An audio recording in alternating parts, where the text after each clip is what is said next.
Thank you. Hi, everyone. We want to welcome Haim Shapiro, Director of Turo LES's Career Services, and we're excited to hear from him today. Thank you so much. And yeah, okay, we'll expect a few more students. Okay, that's great. Thank you so much for having me. I really appreciate the fact that you're having me here, and I'm really very happy to see the Women's Accounting Group taking off and doing programming that's important to the students.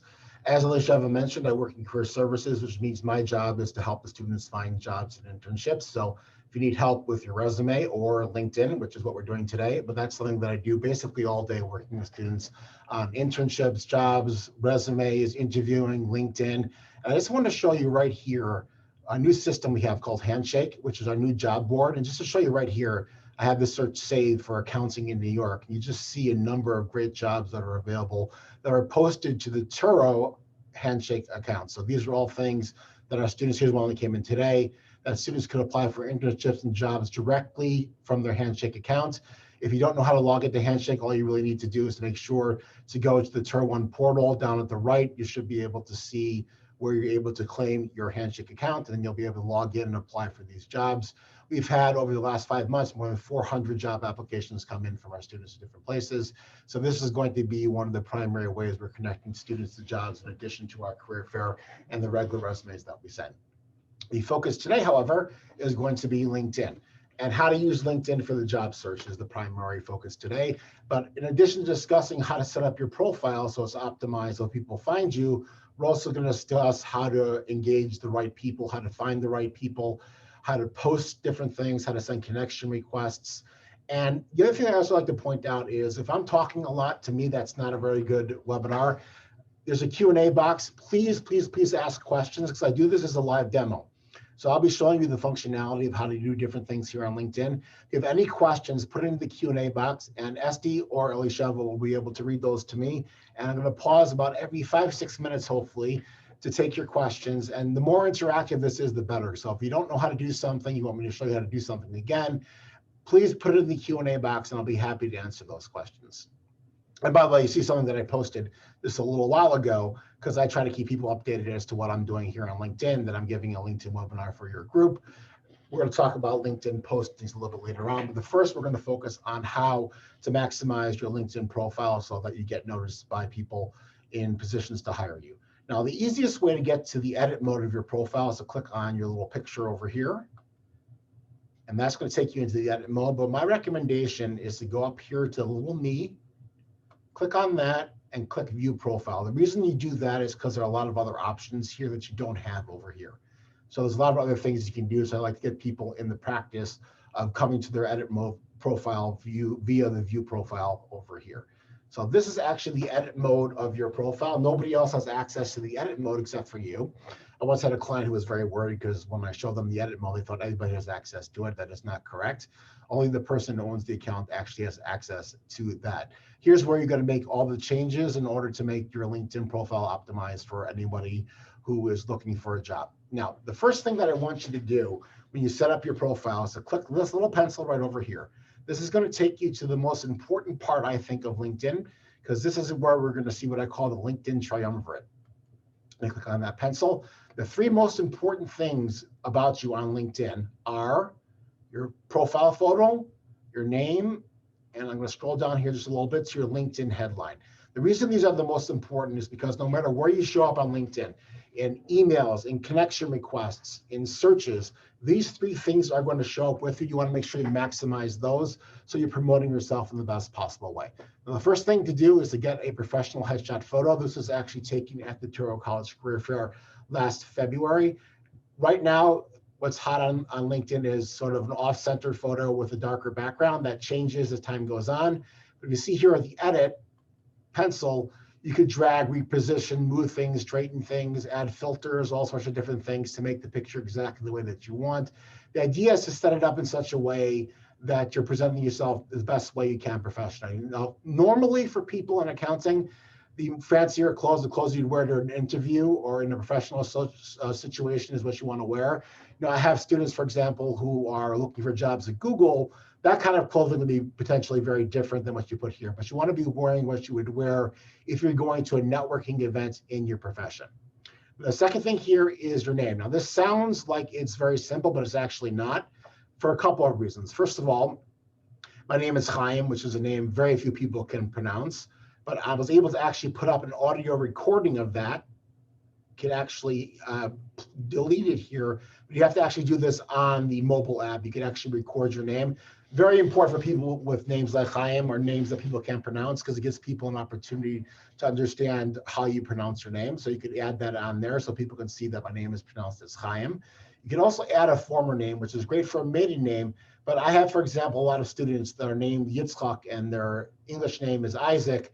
They might put the former name as Isaac, just to let people know that's another option that they can actually put in when they're pronouncing their name. So I think that's definitely a fine thing to do. To add that former name, you just click on here, add it, it'll come in parentheses on your account, okay? And also, some people you'll see will put things after their names. They'll put accounting student or their master's in education or whatever the degree is. I definitely advise against that, because what happens when you do that is it takes away from people's ability to find you and tag you in searches, and skews the searches. So you're much better off with just your first name and your last name, and potentially that maiden name or that English subtitle for your name. Okay, so that's your name and that's your photo. And the next, and I consider the most important real estate in all of social media, is right here, your LinkedIn headline. LinkedIn just double the amount of space that you have here. So you have over 240 characters here. The default here would be, for example, student at Touro College, which really tells me nothing about who you are and what you bring to the table. What you really want to put here is, if somebody sees nothing besides your name and your profile photo and this headline, do they have enough about you to see, I want to go and engage with this person's profile and see what she or he has to offer? So you want to be able to sell yourself. This is your LinkedIn elevator pitch. So you were to say you're an aspiring accounting student with expertise in generally accepted accounting practices and other things, but make sure things that make you stand out, not just the most general things that go above and beyond that make you stand out as a student, and as a potential candidate. So you don't want to put just the simple things down there. And now, I like having little separations here. So I like the sort of the motion of these little dashes. Some people you'll see will put lines in there. All those things work fine. You want to make sure to do that in a way that it's clear that you're separating different ideas. Now, just before I finish this, right down over here, you also have to choose an industry. Let me just see where that is right here, down a little bit. Mine is higher education. They lock you into a few choices here, which I think is kind of silly. Accounting would be the one that you probably would all choose, but you want to make sure to choose that and keep that. Now, after you change something, you always want to click the save button, or basically it didn't happen. I'm not going to click the save button because I don't want to make the changes to that maiden name on there, but always make sure to click the save button, or basically it did not happen. And that's basically what you need to do to get the LinkedIn Triumvirate set up. And just to show you on your actual profile over here, this is where people are going to have that pronunciation tool to be able to hear the pronunciation of your name. If they push that, it'll say, Chaim, I don't believe I have this set up in such a way that you're going to be able to actually hear it if I push that button. But just so you know that is there. Were there any questions at this point? For anyone that joined recently, if you have any questions, you could put it in the question and answer box, and we will read those questions. Someone did write, what industry do we choose if we are going into education? So education, you have to look at the choices that they give you. They give you very, very limited choices, unfortunately. And you have to see the one that is the most relevant to you. So here, let's see if education is one of them. I think it is, but I'm not 100% sure. Let's see here. Look at the choices. Of course, my computer is being slow. Look through the choices here. I don't mean to dismiss your question, but it's not showing up here. Let's see if education is one of the choices up over here. If that's it, education management. So it's not perfect. You want to get as close as you possibly can. And another thing that I advise people to do is, if you're not sure, look what other people who are very similar to you, taking the same course of study of you, what did they put down? Because that could be a good indication as to the right things to put down for you. Okay, moving right along here is the background image. Now this usually defaults to something like a blank kind of blue screen. And this is an opportunity to help promote your brand. So you see right over here, this little pencil. You can put a photo in here just so you know that this is a wider photo, and you have the opportunity again to drag, reposition, and do all those things. The idea here is you also have to understand that your profile photo is going to show up here on the bottom left. So you want to make sure that whatever's in your photo doesn't get disrupted by this. This is something that helps promote your brand. So I've seen accounting students put up QuickBooks stuff. I've seen accounting people put up actual old books that accountants used to use, something that helps promote your brand. Because I try to sell myself as a person who gives excellent LinkedIn workshops, nothing sells me better than watching this gentleman, this lady, and a couple other people intently watching me give a LinkedIn workshop. That promotes me and my brand better than basically anything I could ever do. Okay? Now I'm going to move down here to your contact information. This is another issue or thing that you want to set up here on LinkedIn, this little pencil right over here. Now, if you have a website, it's a personal website, what I would do is I'm going to click add websites because we don't run the one that I have. You see when it says personal, there's no third box here. So if I choose company that doesn't exist, the only one that actually gives you an opportunity to be descriptive is other. I advise people to put the word other here. Come on now. There we go. And that gives me the opportunity to describe exactly where my website is taking them. So you see here, I tell people if they go to my website, that's their opportunity to book LinkedIn workshops. That's what I definitely advise that you do. But you'll see here also that I do include my cell phone number. There are people who don't want to do that, and I can understand it, but I get a lot of spam calls anyway, so I'd rather get some spam calls and get some important calls than miss them. And down here as well, I have my email account, which is my personal email account, and I actually have my birth date. The reason I do that is because on my birth date, a message goes out to LinkedIn users, and it's a great opportunity to engage people who are saying happy birthday to me and potentially sell them on LinkedIn workshops. So those are the kinds of things you want to do to set up your contact information right here on LinkedIn. And I think it's a great idea, especially to have the personal website. If you don't currently have one, your firstnamelastname.com is a great website to have. And again, I think you're better off typing in other there rather than putting in something else. Okay, so I'm going to discard because I don't want to make any of the changes here. Click out of this. I want to show you how to get your LinkedIn URL. So if you go up over here, scroll up, edit public profile and URL on the right.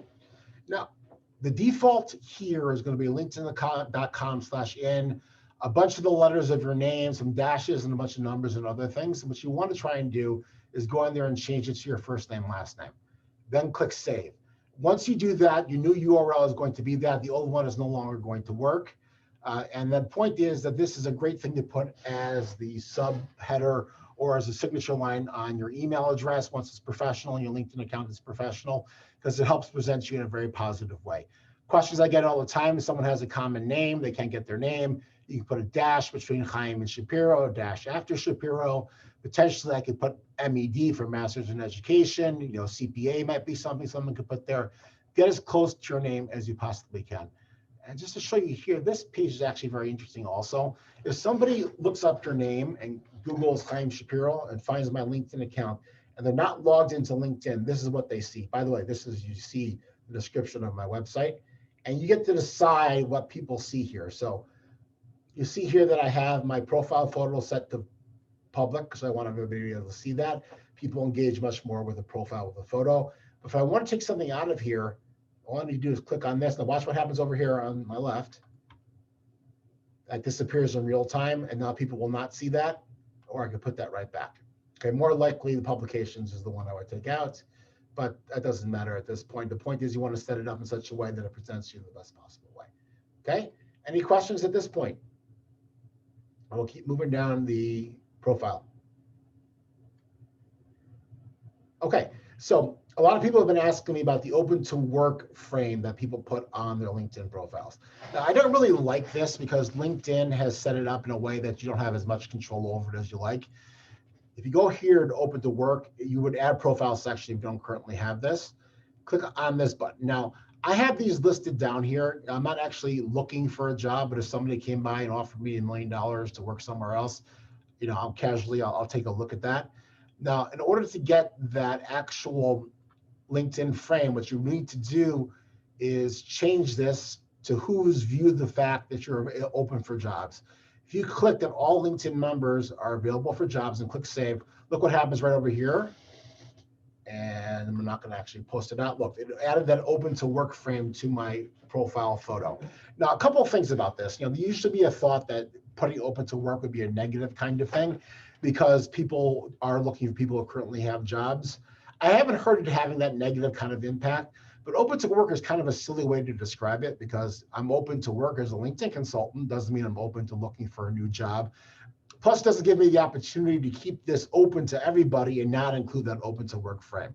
But you need to decide whether you do or you do not want to keep that open to work frame. And it is automatic if you have your profile available to all LinkedIn members, which is not the setting that I use, because again, I'm not actually looking for a job. And once I did that, look at that, boom, that completely disappears once again. Okay, any questions at this point? I've explained everything perfectly. Okay, so I'm going to move down to the About section. This used to be the summary section.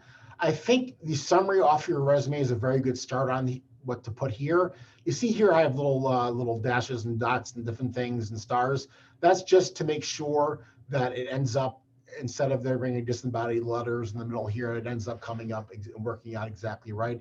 You don't really need to do that, but you can actually put more than I actually have here. This is what I call below the fold. Very few people are going to click on anything to see more, but I keep my email address there just to make it easy for people who want to contact me, my website, and a bunch of other information about me. So people who are really, really interested in me have that opportunity to find out a lot more information about me down over here if they're interested. If they're not, no harm, no foul.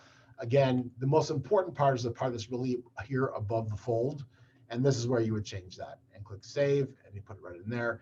Very, very few people. You've probably lost 50 to 75% of people, probably more, once they go below that fold and people aren't actually able to see what's standing out there by itself. So you want to try to put the most important stuff above the fold. To me, this is secondary stuff. This wouldn't be stuff that is as important as your LinkedIn headline, but there's other things you really want to make sure people know about you if they've already demonstrated more interest. Okay, and this is a great new feature here on LinkedIn. LinkedIn has a featured section, and you're able to put things that really help you promote who you are and your brand.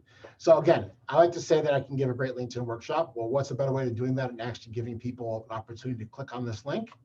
And then I'll take them to a YouTube of one of my last LinkedIn workshops. I control which one is on there. I don't want the sound to come on there, but here's a college student guide that I created the link in. Now look what happens here, because this is saved as a document.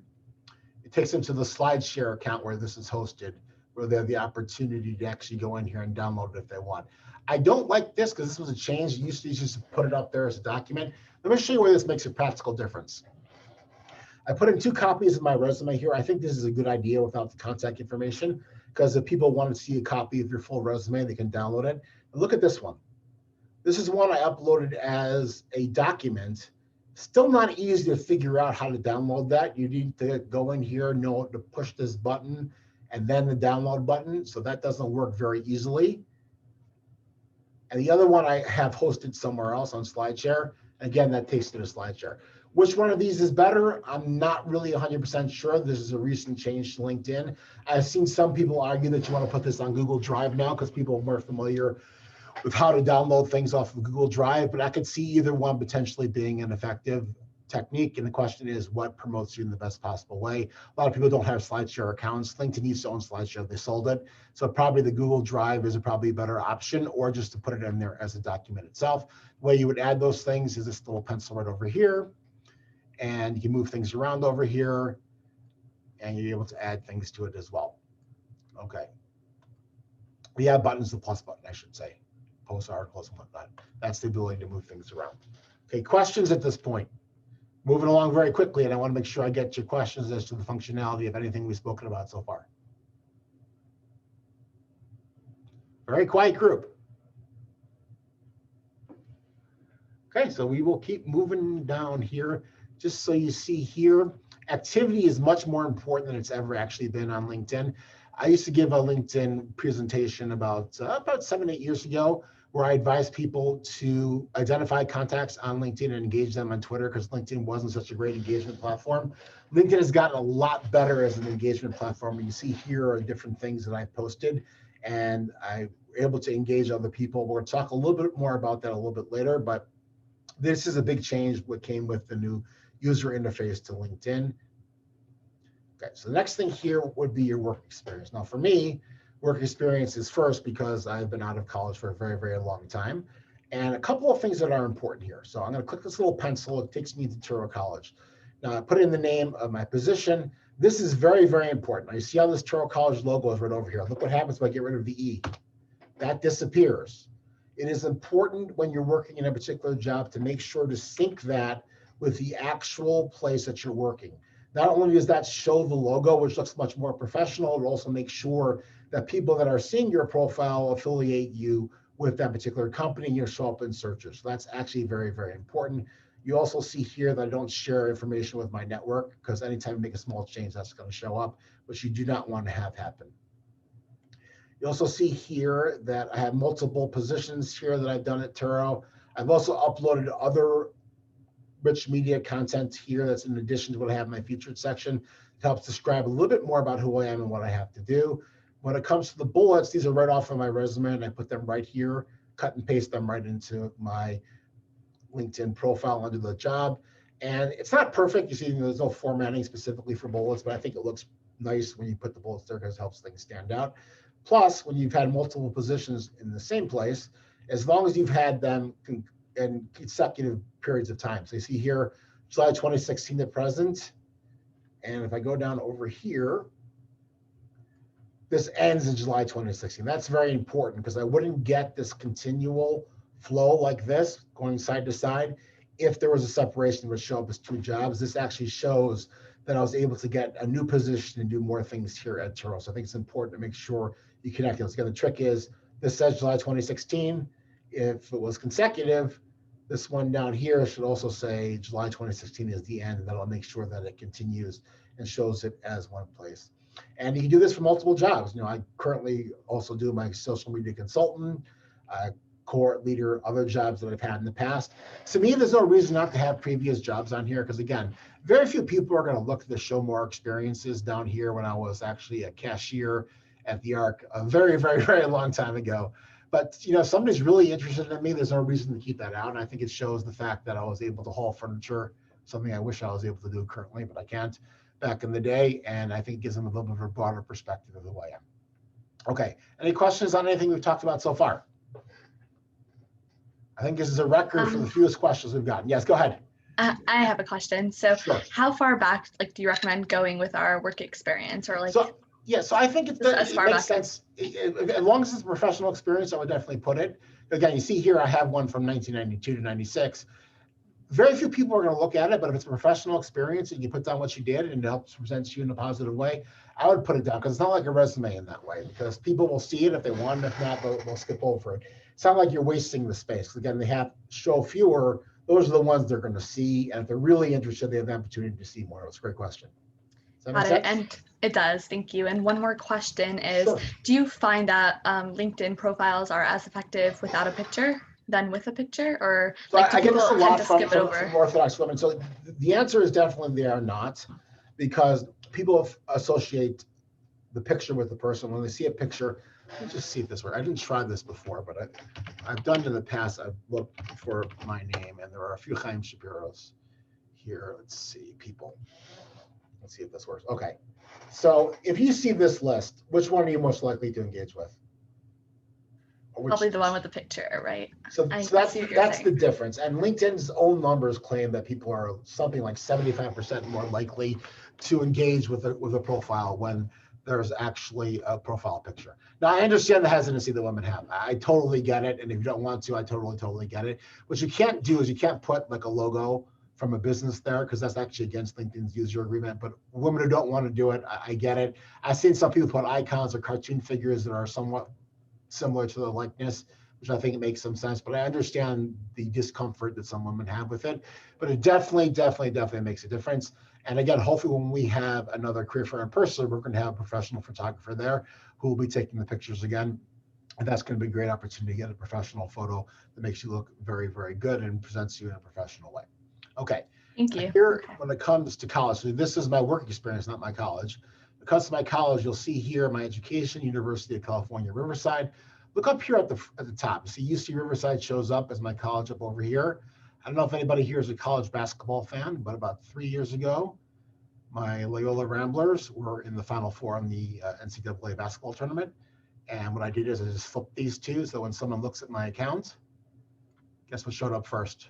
Loyola University of Chicago, because that was all over the news for the people who were doing very, very well in the NCAA tournament. But again, once that was over, I switched it back to my most recent degree. For you, this would be Turo. Again, very, very important to make sure you actually sync it with the college. That way you'll show up as one of the alumni and all those other things. Why did this go? I'm not sure why it's disappeared on me here. But anyway, but you want to make sure that you sync it in order to make sure that the logo shows up and you show up in all the searches when people are doing searches for alumni of your institution and for jobs and whatnot. Okay, now keep moving down here. You can always add profile sections to your profile. So there's other things here: license, volunteer experience, accomplishments. Someone's had a person actually had a patent, which was kind of interesting, and they had that on their profile. All those things are great things to add. Now, one thing I think you definitely need to have is skills. Now, skills section here on LinkedIn, you have the opportunity to put it up to 50 skills. So add a new skill, and you put in any of these or start typing in. There we go. One of those, click it and click add. I'm not going to do it because I don't actually have those skills, but those are all things you could add. Now you get to pin 3 skills at the top.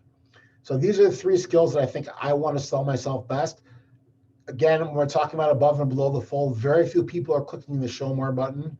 So these 3 are the 3 that I really want people to know about. Plus, anybody who knows LinkedIn knows that Lindsay Pollock is an expert in the fact that she endorsed me is actually a good selling point for me as well.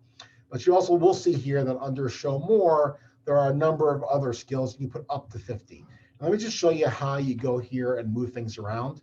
You can only pin 3. So if I wanted to take resume writing out of there, I'd have to unpin it, then pin another one. And then you'll see if I click save, that's going to change that what's up here on top. You can only pin 3, and you need to choose the 3 that sell you the best. The rest of them are going to be sitting there on the rest of it. And again, you want to make sure, because I want to go back to what I had before, you're going to need to make sure to go back and do the unpin and pin and get it where it needs to go. Now, one of the most common questions I get, how do I know what skills to include? These are very searchable. They show up very high in search rankings. Students are always asking me, how do I know what skills are the ones that are most valuable to employers? Well, thankfully, LinkedIn actually gave us a great tool for finding that. Now, going here into the search capability, I'm going to put in PwC, which obviously, hopefully the accounting students know is an accounting company. I'm going to click on their account. Now, if I go here, this is PwC's LinkedIn page. If I go here to where it says people, click on that, and look what it gives me here. It gives me a searchable database of their 250,000 employees.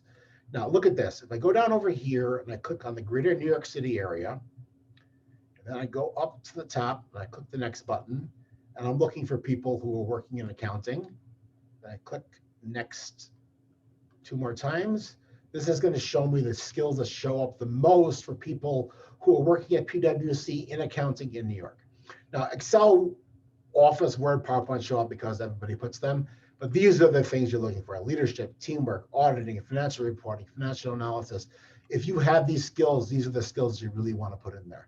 And the great thing about this is actually you can even put even more information there. So let's say you want to find out what is it that got people at Turo hired at PwC. So Turo isn't one of the choices here, though it should be. I'll put in Turo College, and I'm going to move this over next. Now, a lot of these will be very similar, but there might be some differences here in terms of financial accounting, tax reporting, tax preparation. These are the skills that actually got people at Turo that are listed that are actually hired by PwC. And by the way, when you go down to the bottom, you can actually see those folks that are from Turo or from whatnot. And you have the opportunity to send them a connection request. So first of all, you can view their profile, or you can click this connect button. When you click the connect button, we'll talk about this a little bit more later if you have the time. What you definitely want to do is add a note as opposed to just sending it just a random message as to why you want to connect with them, because people are much more likely to connect with you if they know why. You can say, I'm a fellow student at Turo. I'm very interested in a job at PwC. I'd love to have the opportunity to connect with you or something like that. The other great thing about that is that syncs to your messaging, and that's going to be available from that point forward. So here's a connection request I sent to somebody a couple of days ago who viewed my profile, and you'll see here, this is part of the message that he can see and I can see going forward. So when the time comes, and if he ever looks and wants to continue this conversation, our initial conversation in the connection request is there, and he can see it, and I can see it, and can use it as the basis for continuing our conversation. So just going back down here to our skills, then I'll pause after skills for a couple of questions. Add those new skills. If you have them, just put the ones that you put right off of there and PwC. By the way, you can triangulate around multiple companies. And sometimes I've seen people who are in computer science want to see what people at PwC and computer science have down. That can be very valuable as well to see what people have down and add those skills, because those skills are the ones that apparently are working. Does that make sense? All right, any questions on the skills part or any part about your college experience? No questions? Okay, guys, we're going to keep moving on here. Now, I think it's a good idea to try and get a number of recommendations written for you right here on LinkedIn. Usually the good number is between 3 and 5. I can't prove this, but I personally believe that once you get between 3 and 5 recommendations, you actually get boosted up in terms of the search algorithm, so more people are able to find you. I can't prove that, but I think it is a good idea to get that. Now, the way to ask for a recommendation is just to click Ask for Recommendation, and you put in the name of the person. Let's say I wanted to put in Dean Abramson. There we go. Click that, and I can put in that I report directly to you, or he managed me directly, actually. Position. Click that in here. Okay, this is not working exactly the way I want it to right now. But the point is, you can put in more of the information, and they can actually send you that recommendation. And one of the great things about this is nobody can actually put something on your profile unless you want them to, right? Even if they fill out a recommendation for you, you still have the right to put it on or not put it on your profile. So here's somebody who tried to send me a recommendation, but they're really trying to troll me. Look at this person. Perfect Liars for Free was trying to get me to put on Haim as a perfect gentleman, which I guess he would have found very funny had I put it on there. Now, I could dismiss it and it wouldn't appear there anymore. Or I keep this here for the example, as the purpose of example. I could ask him for a revision. Now, this wouldn't be relevant for him, but if somebody puts something down on my recommendation and it's something that I want a small change, I could ask them for that recommended revision. And when they change it, if they change it, I could add that to their profile. I cannot change it for them, obviously, because it does show up in their name, but it's a powerful way of getting things exactly the way you want them. I had somebody spell my name wrong, so I asked for a revision, things like that.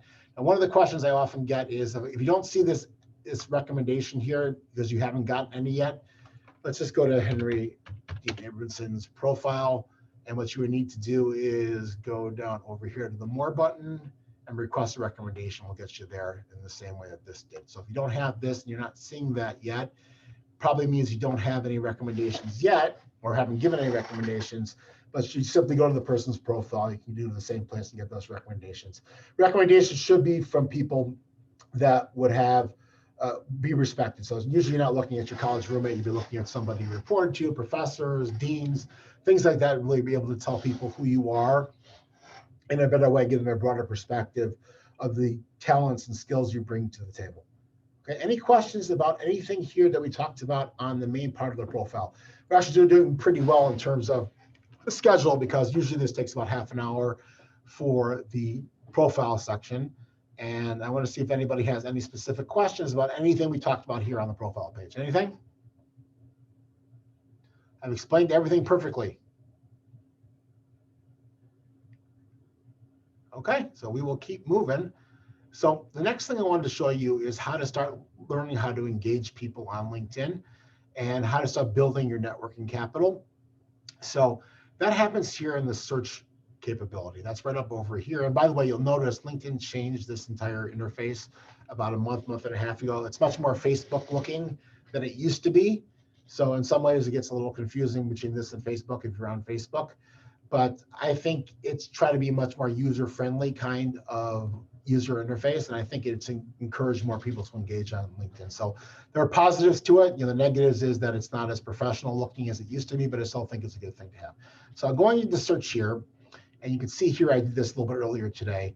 I put in PPP loans, which is in the news right now, and I click on posts. These are going to be people who made posts about PPP loans over the last couple of hours or days. Now, take a look at this.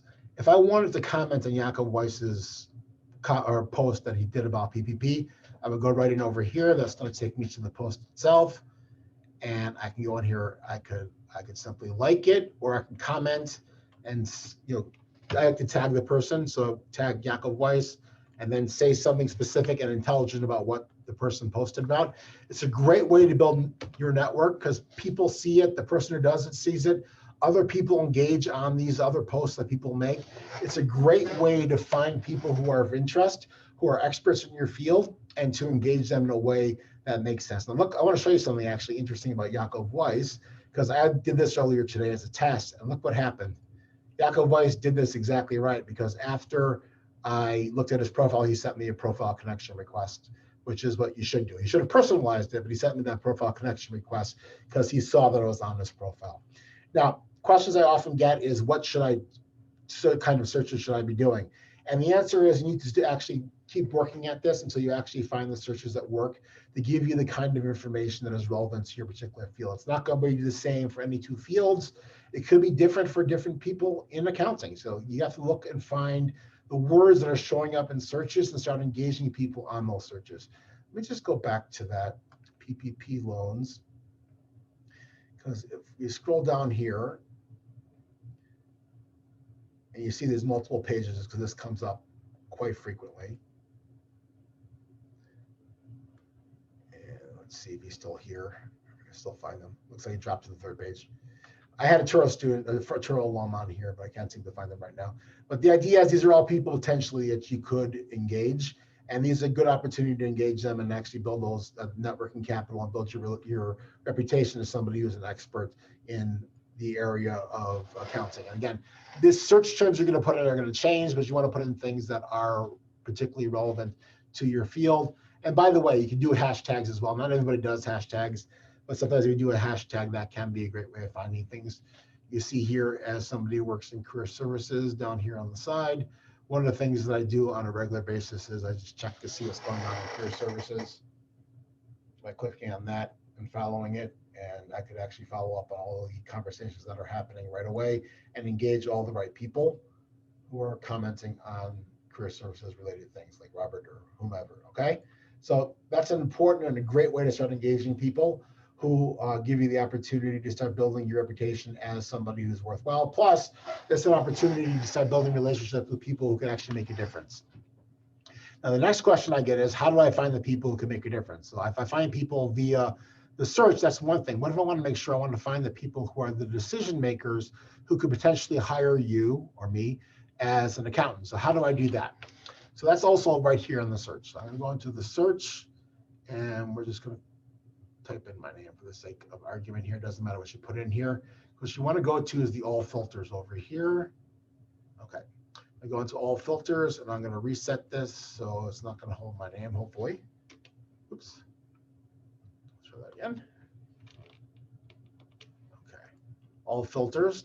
Look what I can do here. I can add a connection of mine. Now, I usually like to say that birds of a feather flock together, which basically means that people who are industry leaders tend to hang out with other industry leaders. Let's put a name of the connection right here. And the connection, I'm going to add one of my colleagues from NACE, which is Professional Association, Nicole Fritz, who you see is Director of Talent Acquisition at KPMG. Let me put her in here. And let's say I want to find people in New York who work in accounting. It should be here. Interesting, it doesn't show up. Usually it does. When I tried it before, it did. Okay, show results, and it should show me, of course. It always happens when you put it in separately, but for some reason it's not showing up there. Let's reset that and go back. It's funny because we test these things always before. Let's take out New York and see if that does any difference. Nope, of course not. But in any way, generally when this actually works right, and I'm going to take out accounting and you'll just see who our connections are, show results, and it's not working. For whatever reason, it's not working. I don't know if it's because I need to reset it. And just try that one more time. Maybe it had the Haim Shapiro, it didn't get reset out of there. That's what happens in a live demo. There's always one thing that doesn't work. Okay, Nicole Fritz, and we're going to see if financial services, and click show results. And okay, it's not working. For whatever reasons, it's not working. If But generally it works. It'll start showing the people the person is connected to. And I tried this before, and it came up with a whole bunch of people that Nicole was connected to. And that's your opportunity to start engaging them and seeing where they're actually going to be connecting. Plus, there's all sorts of other kinds of ways you can search through things here at schools, companies, past companies, other things for us to read connections, secondary connections. For whatever reason, I don't know why this isn't working right now, but it is a great way to find people. And the way to do it, just to show you again, is to find somebody who is an industry leader that you're connected to and start searching their connections. So again, I don't know why it's not working right now. It seems like Haim Shapiro for some reason got stuck on there. I'm not sure why. And then you want to make sure and do the search and just find those people that are relevant to them. Okay. Any questions about searches? I'm sorry that didn't work, but we'll go from there. Try that one more time. We do this. I don't like giving up when it didn't work. Okay, let's try this again. Let's try a few of these.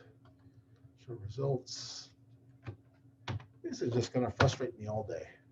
There we go. There we go. And these are people that, because she's an expert in the field, these are people potentially that I might want to connect with. Okay. So I would go and say, who's Edward Kay? He's Vice President of Talent Acquisition. Let me find out what I can about him before sending him a connection request, which again, I would personalize here as to why I'm sending the connection request. So it looks like for whatever reason, he wasn't erasing the Haim Shapiro from the search, and that's probably why it didn't work.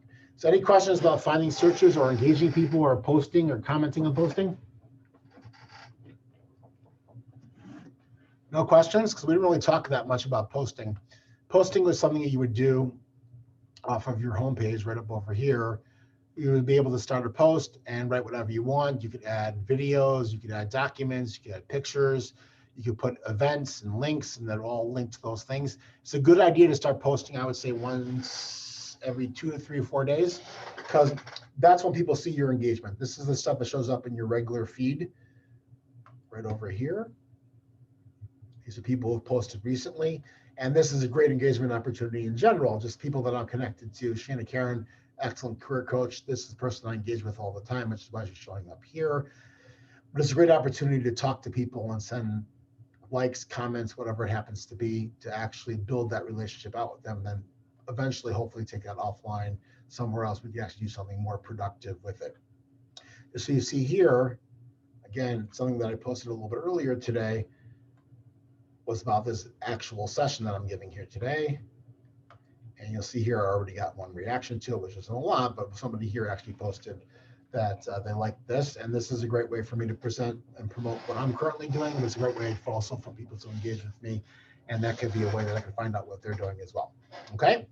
Now, we received two questions. Please. Yes.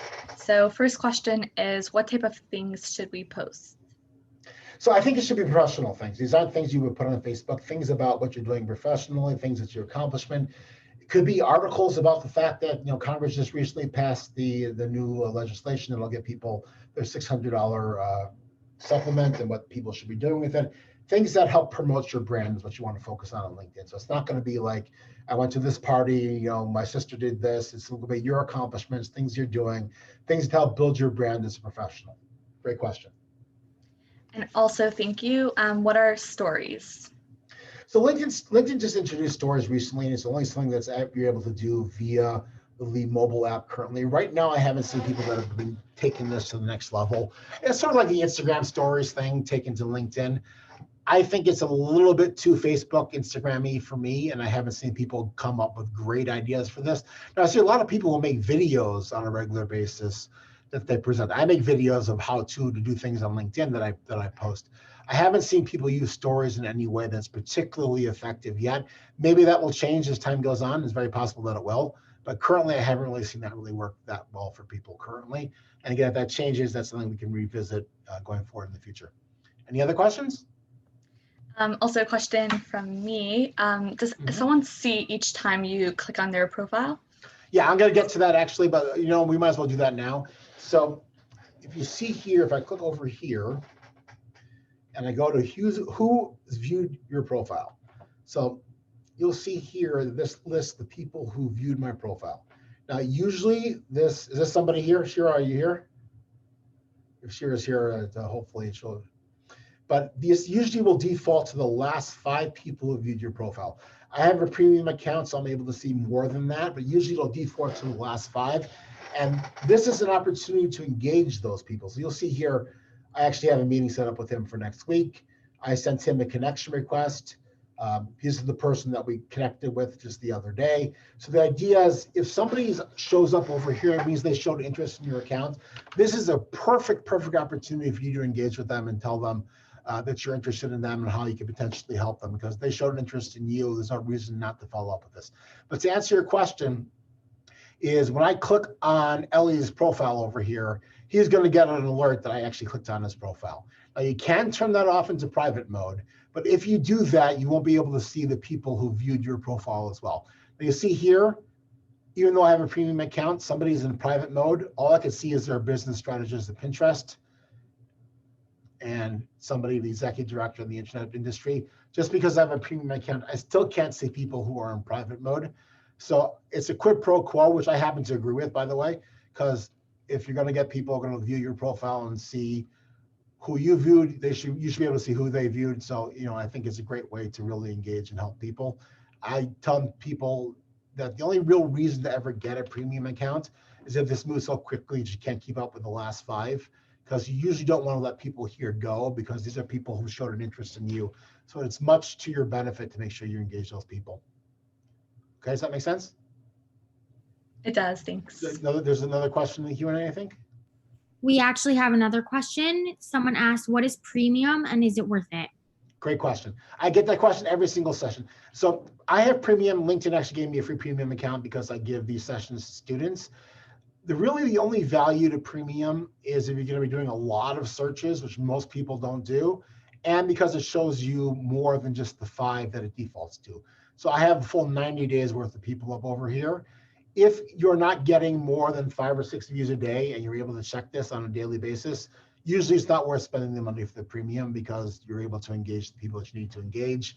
There are some people who argue that if you have premium, you show up higher in job search rankings. That might be true, but I don't think it's really worth the money for standard users. Usually for college students, I recommend getting the premium and paying for it. Again, you can get a free month, I think. Just make sure to cancel it in time where they will charge you for it, and see how that works. But look, even though I have premium, I still can't see who this person on Pinterest is. All I can see is if I missed or I took a day off or 2, I can go back here and see people who viewed me a while ago. And that can be valuable. So these are really the most important sell items that you're going to be getting here. Okay, does that make sense? Because the last thing I wanted to show you here is how to search for jobs here on LinkedIn. That's this little job search tab right over here. I'm going to click on that right now. And you will see here that I put in accounting a little bit earlier today. And you could actually set up a job alert, so it actually sends you a message when things match this, either on a daily or a weekly basis. And here's where I think some of the networking and the connections on LinkedIn are very, very important. Let's see if I can find the one that I identified earlier today. See, by the way, these moved down significantly from where they were earlier today. There's one here at Guy Carpenter that I saw just a little while ago. Let's see if it's still there. Maybe I missed it on the second page. Well, let's try Kforce. So you see here, Kforce has a job. I can apply for it. Now I have one connection that works at Kforce, which means that I can say, hey, David, I'm applying to a job at Kforce. Can you potentially send my resume in or be that connection to make my cold lead into a warm lead? You'll see there's 5 alumni from UCR there. Now, if I had Loyola up here or you had Turo up here, that would be a different number.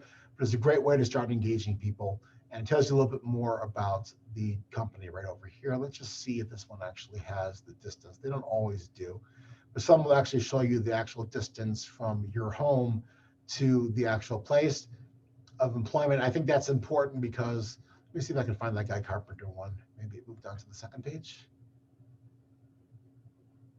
Let's see, because it actually, when I tried this before. Cantor Fitzgerald, that was the one. Okay, so look down over here. If I move down over here, you'll see that it actually gives me, and this is premium stuff, but down over here is not. See how far your commute is, and I put in Avenue J I could do it by bus, by car, walking if you want, and whatever time of day I want to go in. So let's say I want to be going in at, let's say 7 p.m. just because I'm coming to work at light. It tells you how long it will take. Okay. Now, the important reason I think this is important is because I think that they're actually using this as a screening criteria, meaning that there are employers who are saying, oh, Haim Shapiro is going to take him 3 hours to get here. And they might be eliminating people from including them in the job search. So they want people who are going to be on the bus or train for several hours. So it's not a bad idea to check this and see how far you're away you are. Plus, it can give you some very useful information about how long it actually takes you on a standard day. Today, the buses and trains weren't working, so it took me an extra hour and a half to get to work. But you'll see here, this is how long it would normally take to get to Cantor Fitzgerald via public transportation.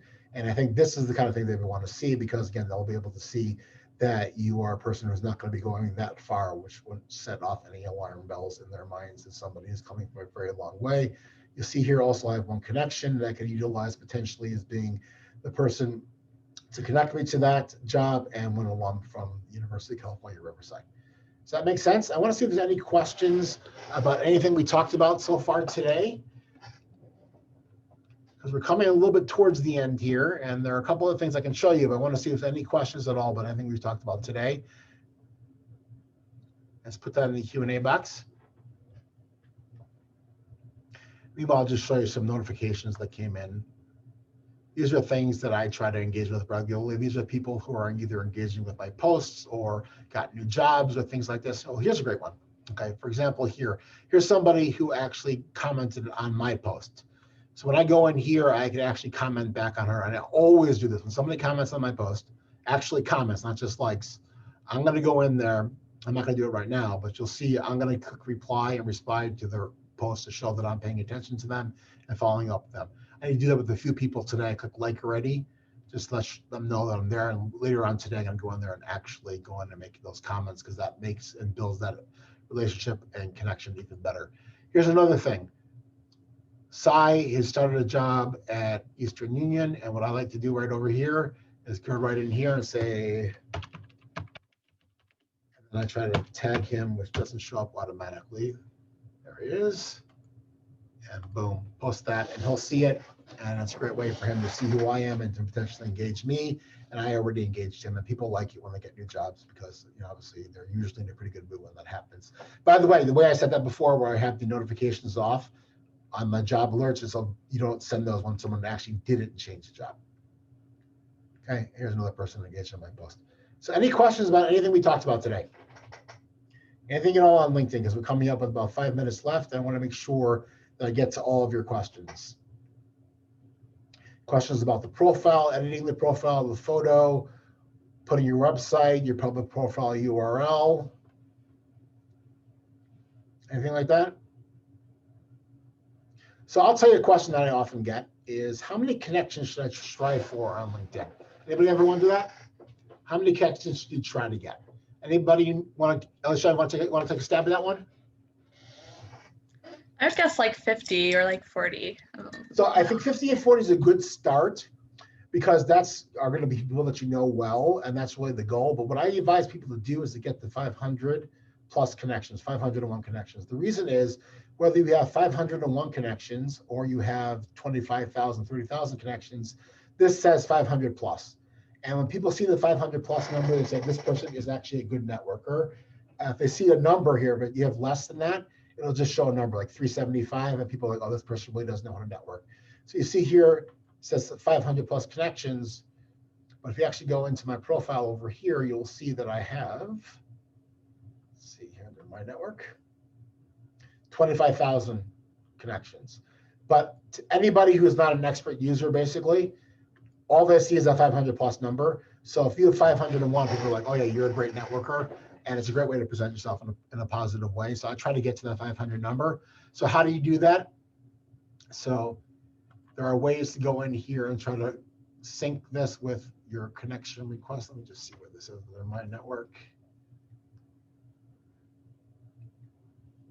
This lets me do it. If I scroll down here, okay, you can actually import information from your email addresses. So if I go over here and I click Haim Shapiro and I click continue, it's going to make me actually verify that Haim Shapiro is my email address.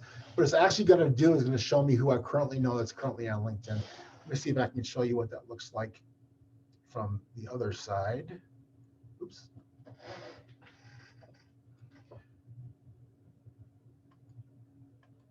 Let's see here. It's not working right now. And it froze. All right. Well, that page froze right now, but what it should allow me to do is actually see the people that I've already connected to. And this page keeps freezing here. But you can actually, I can actually see the people that I've already connected to that are actually from my email list and potentially use that as an opportunity to engage with them. So it is a great way, and they actually changed the way that this looks, but it's a great way to see who you're already connected to on LinkedIn. And this keeps freezing, so I'm not going to be able to show you this right now. But it is a great way to see who you already know and then send them connection requests. But I do advise people do, as opposed to just sending a blanket connection request that it tries to get you to send. The better idea is to send personalized connection requests always and often. Let's see if this works here. This will take me there. Let's see. It's not working right now. It just keeps freezing. Any other questions while we're working on that? This just keeps freezing. I apologize for that. Is there a reason why people decline like requests on LinkedIn? Yeah, it's a great question. I think there's a number of reasons why people don't. First of all, if you send just the standard connection request without anything on it, and I have no idea who you are, so I have no reason to want to connect with you, because you just be somebody who wants to connect with me to steal some information from me. I guess you hear that this is not working right now, but you want to steal information from me. You could be somebody who's looking to sell me something immediately. I get that all the time. You connect with somebody who looks like they're legitimate, and the first thing they do after they connect with you is send you a sales message, which is very, very bad form. Or your profile could look like it's a spam account. There are spam accounts out there, and again, I apologize for this not working, but again, live demos are like that. So that's why I always advise making the personalized connection request, because that way people have more of a reason to want to connect with you. Oh, here we go. Now it worked. These are the people that I've already had through my email. So I could actually go in here and say, click on this one, click on this one, add the connections, but I don't want to do that. I want to write down their names, then actually go off of this afterwards and send them personalized connection requests. But these are all people that I know. It's a great way to quickly build your connection. These are people who are active, and you see the ones with pictures tend to be the ones that are probably going to be more active on their accounts. Good. I'm glad that worked there at the last minute. I'm just going to skip these for right now. Okay. Any other questions? I guess we're right at 7, but any other questions?